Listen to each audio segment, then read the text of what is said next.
Sessizlikte adını fısıldarım. Karanlıkta gözlerini ararım. Yüreğim yanar, ateş söndürülmez.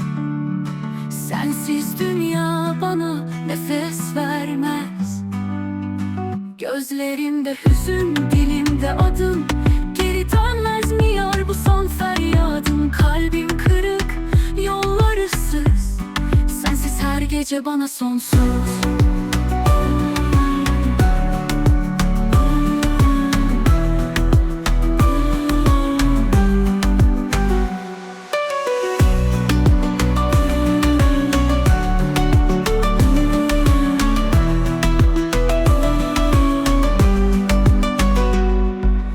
Gözlerimde hüzün, dilimde adım.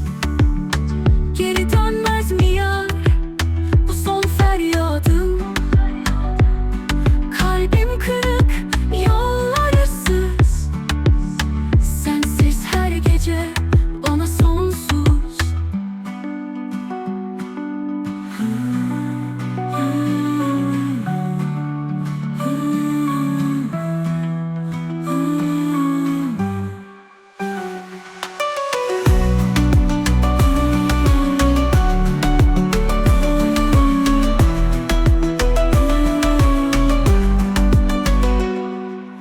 Gözlerimde hüzün, dilimde adın.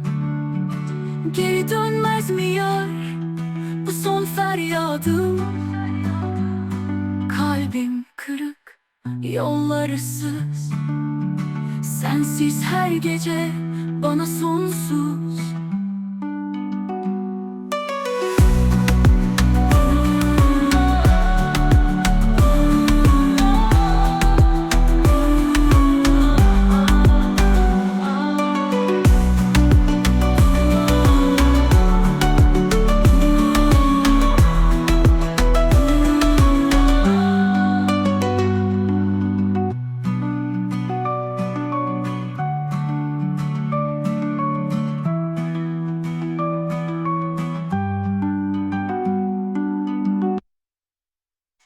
Sessizlikte adını fısıldarım.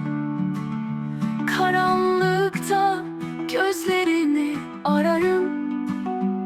Yüreğim yanar, ateş söndürülmez. Sensiz dünya bana nefes vermez.